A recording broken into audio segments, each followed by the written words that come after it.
L'autre point que je voudrais souligner, c'est c'est un roi très ouvert au monde, très ouvert aux grandes puissances du monde, qui a stabilisé les relations avec beaucoup de pays européens. Mais c'est un roi dont la priorité a été l'élévation du royaume du Maroc à la catégorie d'une grande puissance régionale d'Afrique. Le retour à l'Union africaine était très important. Je connais assez bien l'Afrique. Il y a des positions et des participations marocaines partout dans l'Afrique, dans beaucoup de domaines.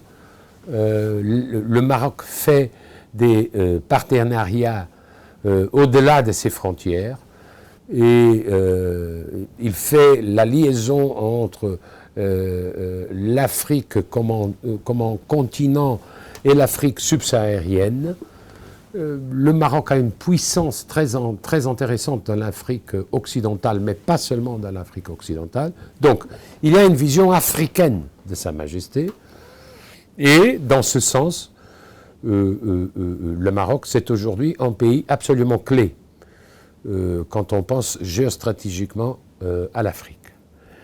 Et je souligne tout ça parce que le Maroc, dans ses 24 ans, dans ce presque quart de siècle de règne de Sa Majesté Mohammed VI, a été un modèle de stabilité et de développement et de vanguardisme du point de vue des droits de l'individu et des politiques d'avenir.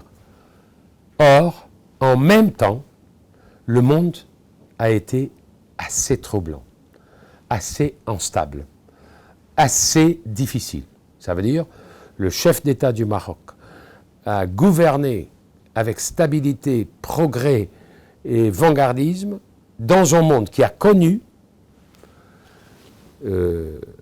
les attentats du 11 septembre, la crise financière de 2008, la crise des dettes souveraines en 2012, la pandémie et la guerre déclarée par la Russie avec l'invasion de l'Ukraine.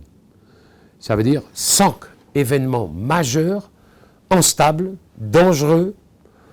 En même temps, le Maroc, calmement, démocratiquement, faisait son progrès.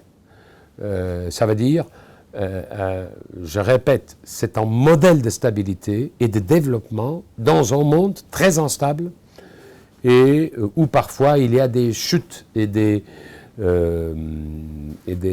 boomerangs dans l'évolution des sociétés. Donc, je tiens à souligner mon admiration par le règne, en observant le règne de Sa Majesté, et on ne peut que le féliciter par la tâche qu'il a développée pour le bien du Maroc et pour le bien du continent.